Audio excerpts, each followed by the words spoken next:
So moving on to our third talk for today, what to keep in mind while using glaucoma medications in special situations by Dr. Sati Devi. Dr. Sati is a senior consultant and head of the glaucoma department at Narayan Nethralaya 1. She completed her undergraduate training from Bangalore Medical College and then did her post-graduation from Minto Eye Hospital, and following that her fellowship from Shankar Nethralaya, Chennai.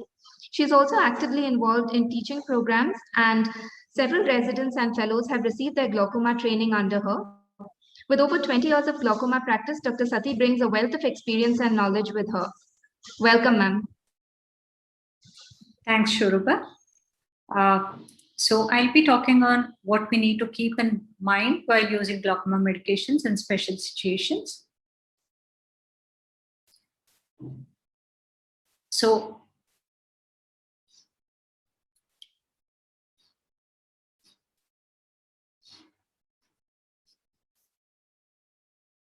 Dr. Sushma was talking about the medications that were used in primary open-angle glaucoma and in angle closure.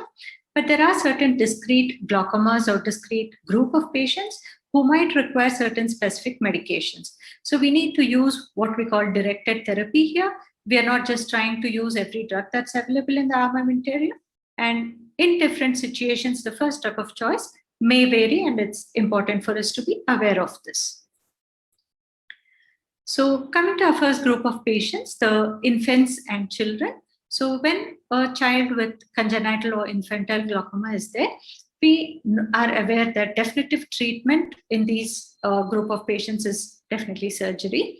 However, before you actually schedule the patient for surgery, you may want to start the patient on medications to try and lower the pressure prior to surgery itself. Or even post-surgery, if the control of intraocular pressure has not been adequate, then you may want to add one or two medications as adjunctive medical therapy post-surgery. What's important to remember is that these children are not small adults. Because they have a lower body weight and a lower blood volume, the drops in these eyes can reach much higher systemic concentration when we use these topically applied drops. So it's important to teach NLD occlusion. Often side effects that we may never see in an adult may become evident in children, just as I think Dr. Sushmita just showed this about how steroids can cause a problem. Similarly, glaucoma medications also, side effects may be very evident in a child as against in the adult. So we would like to use the least number of medications with the lowest concentration. Parents as well as the pediatrician should be made aware of the possible side effects and to keep a watch for the same. So what are the drugs? Definitely we could try and use topical carbonic anhydrase inhibitors. They are safe and effective. However, with systemic carbonic anhydrase inhibitors, they would need close monitoring or if possible to avoid, because they can cause rapid and severe acidosis. So one has to be extremely careful and probably under the supervision of a pediatrician. Topical beta blockers are effective, no doubt, but again, here systemic safety is a concern. Neonatal apnea as well as bradycardia, all these have been reported, so one has to be careful.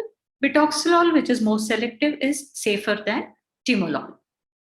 Prostaglandin analogs can be used, but these are less effective in children because of a possible aberrant outflow tract that is seen in this type of glaucoma. Topical brimonidine, most important to remember, is absolutely contraindicated in children less than 2 years because these tend to cross the blood-brain barrier and have been known to cause severe CNS depression. Even in children older than 2 and less than 14, it has to be used only with great caution or if possible, best to avoid. Miotics are rarely used in phakic children.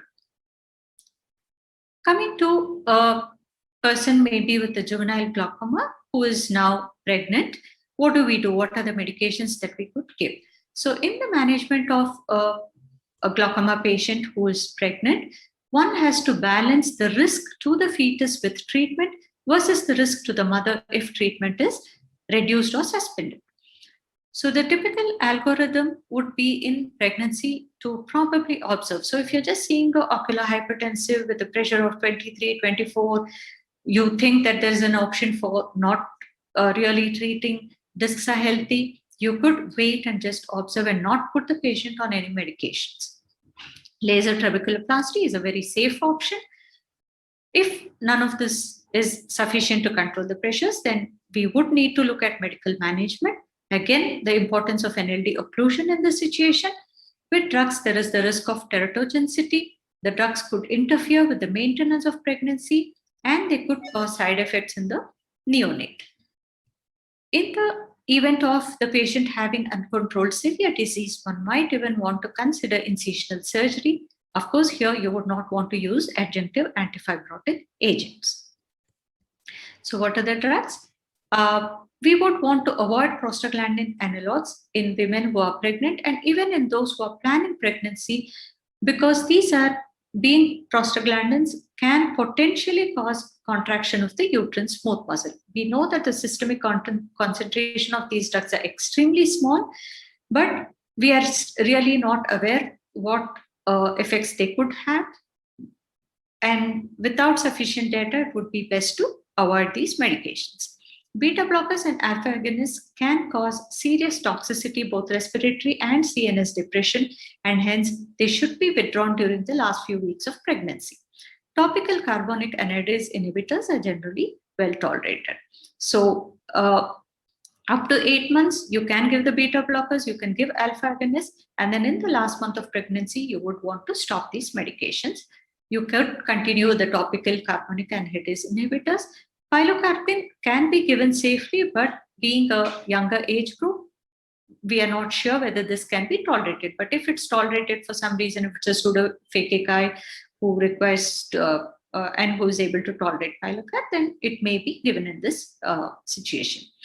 What should be avoided again is systemic carbonic anhydrase inhibitors, because these are potentially teratogenic, and as I already mentioned, to avoid prostaglandin analogs.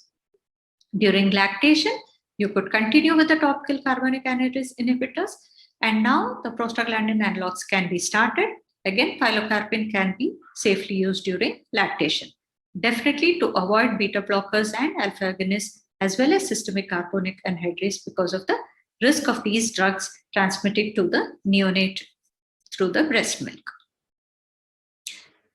If the patient comes to us before she is pregnant, then the possibility of, like I said, the safe procedure of laser trabeculoplasty can be done. You would want to again avoid prostaglandin analogs, because for whatever risk that may be there to the maintenance of pregnancy. But if you see that the patient has advanced disease, is already on multiple medications, then you could plan surgical intervention prior to conception, so that then the pregnancy becomes easier and you don't have to worry about medications during pregnancy. Coming to pigmentary glaucoma, prostaglandin analogs, which work by improving the outflow, are a group of medications that work best in this situation. However, a small factor that we need to keep in mind is whether over long-term use, by increasing iridal pigmentation, could this exacerbate the pigmentary glaucoma, something we need to keep in mind. Beta blockers, alpha agonists, and carbonic anhydrase inhibitors all effectively decrease IOP in this condition. However, again, aqueous suppressants, because of the reduced aqueous in the posterior chamber, it could give rise to a greater iridozonular contact. So the space for the posterior chamber is reduced, and so the iridozonular contact may be greater. The decreased aqueous flowing through the trabecular meshwork may also allow greater blockage and dysfunction of the trabecular meshwork over time. And because this group of glaucomas affects young adults, we need to remember and keep in mind the greater sensitivity to psychological and sexual side effects in this age group, like depression, anxiety, loss of libido, and impotence. So what is the role of pilocarpine and pigmentary glaucoma? They definitely help in lowering the intraocular pressure. And because of the meiosis, it tends to stretch and flatten the iris from the concave configuration that is known to occur in this situation. Because of this, it relieves the iridozonular contact and reverses the mechanism. However, we also have to remember that 80% of patients of pigment dispersion syndrome are myopic. There is a 7% incidence of retinal detachment in these patients.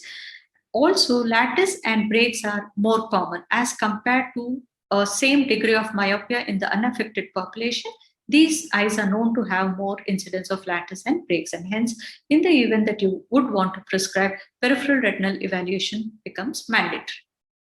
Also, being younger patients, they tend to have accommodative spasm-induced myopia and blurred vision, and so they may not tolerate the drug very well. The role of YAG-PI, we know, is a little controversial, but in the early stages, at the time of where the pigments are being liberated, it may be beneficial to reverse the mechanism.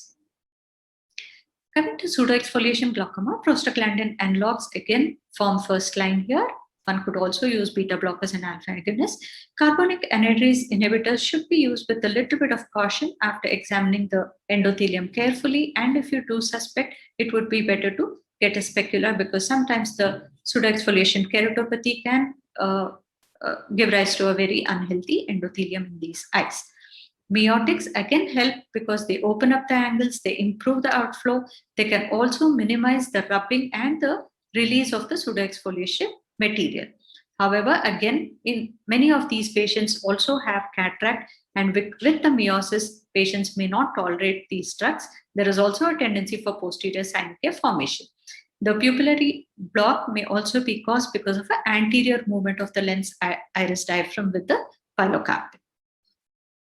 In eyes with uveitis, of course, management of uveitis is basic. After this, for the secondary glaucoma that is caused, beta blockers can be used. Systemic or topical carbonic anhydrase inhibitors work well to control the pressures. Alpha agonists can also be used, though they tend to increase the blood-aqueous barrier can be broken with this, and they have also been known to cause granulomatous anterior uveitis. This is something that one needs to keep in mind. What we would like to avoid would be prostaglandin analogs and miotics because of the inflammation that is there in these eyes. In neovascular glaucoma, again, the same medications of beta blockers, carbonic anhydrase, and alpha agonists can be used. You would, for the same reason as mentioned earlier, because the inflammation that is there in these eyes, pilocarpine and prostaglandins are relatively contraindicated. Also, if there's extensive peripheral anterior synecdoche, the pilocar is likely to be ineffective. These patients, if the neovascular glaucoma is due to diabetic retinopathy, you would want to avoid using drugs such as glycerol. And if the diabetic patient also has nephropathy, which we often see in these patients with neovascular glaucoma, you would want to avoid carbonic anhydrase inhibitors, especially the systemic ones.